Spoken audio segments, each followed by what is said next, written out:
بہت زیادہ مظالم کا نشانہ بنایا جا رہا ہے، اور بذریعہ نیریٹو، کیونکہ حکمران اتحاد اس وقت اس بیانیے کو، جو بیانیہ انہوں نے خود بنایا تھا اس ملک میں کہ جی عوام، جمہوریت، پارلیمان اور آئین، دستور، اس کے اگینسٹ موو کر رہے ہیں. تو اس لیے ان کی خواہش ہے کہ لوگوں کی توجہ ان کے نعروں کی طرف نہ ہو، جو یہ پچھلے 40 سال میں جب یہ اکٹھے تھے، جب یہ مخالف تھے ایک دوسرے کے، جب یہ لگاتے رہے.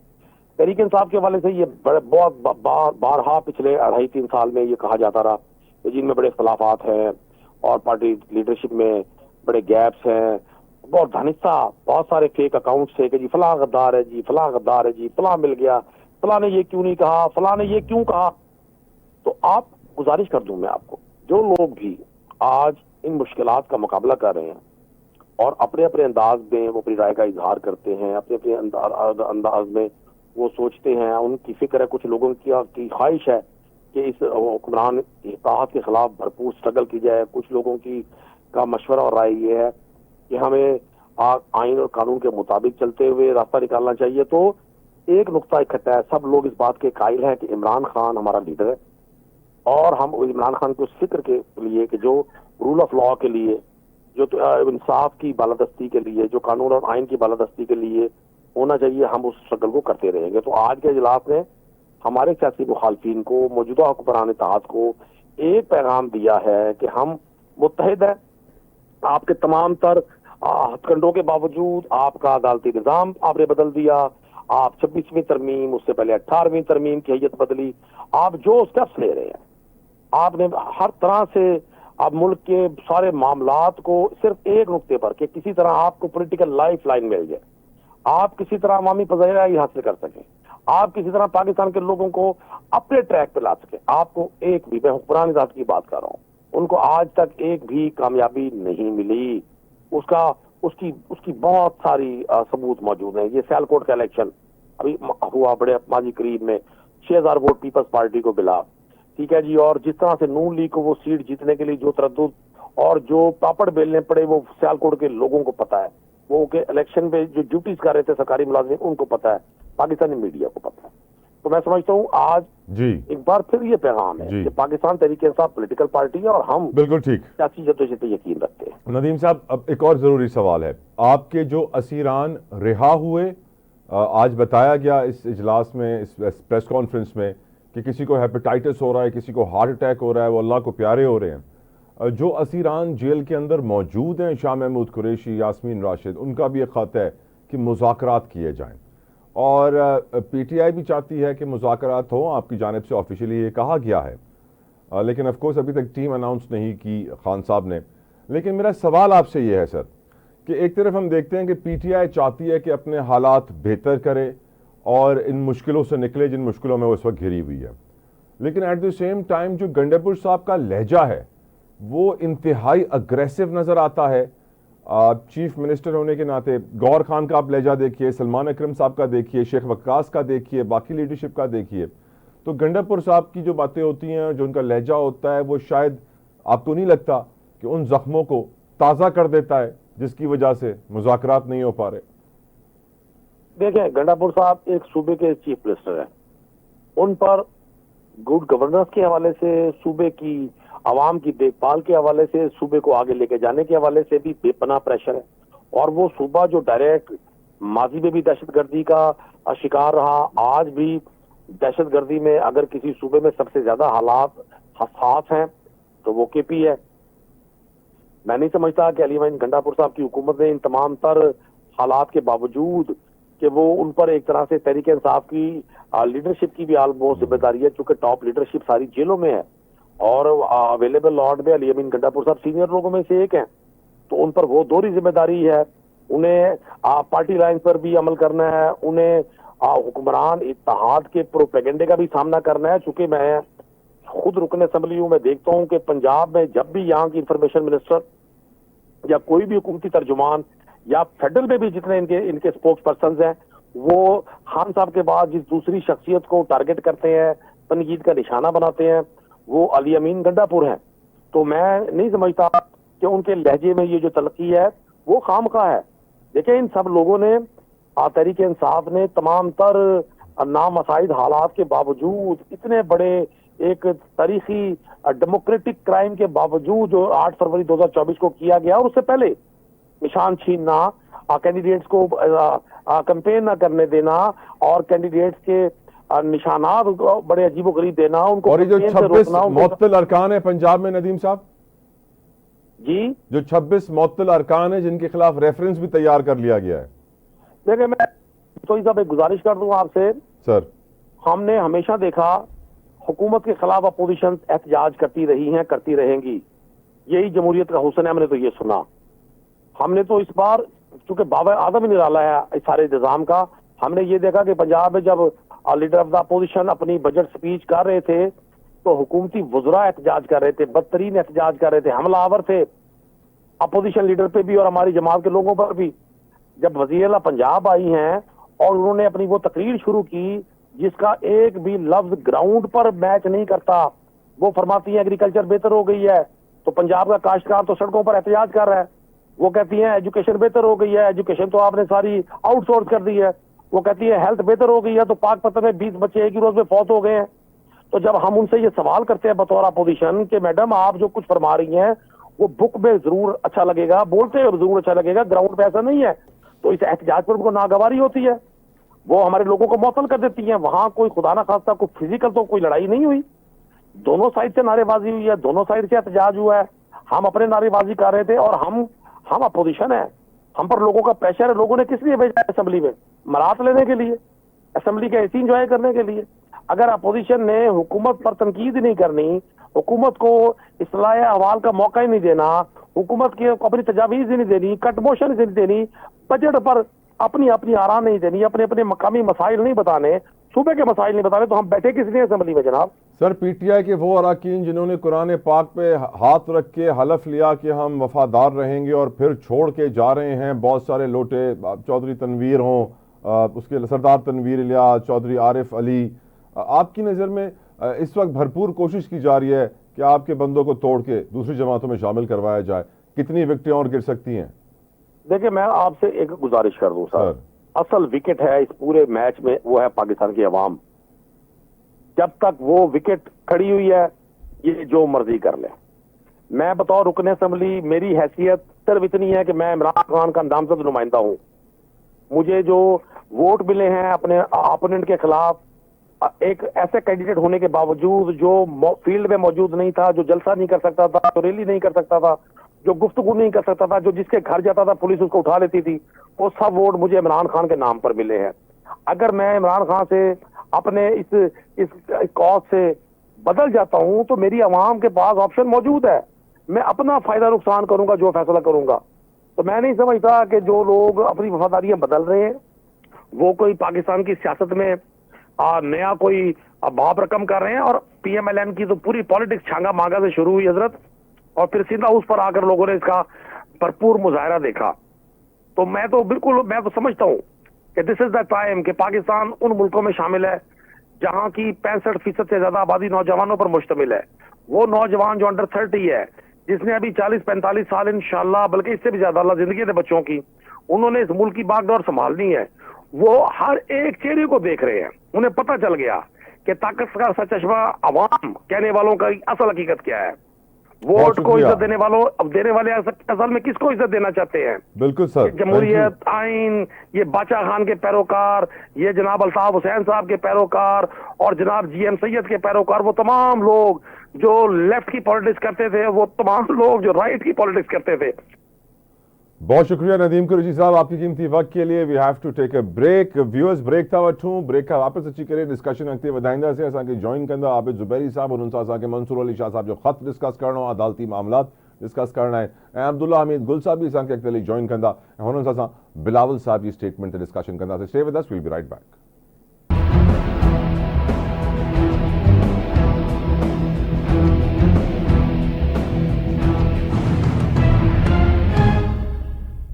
چھوی آئینی ترمیم کا پو اسائیں خبر آ کہ آئینی بینچ ٹھئی ویا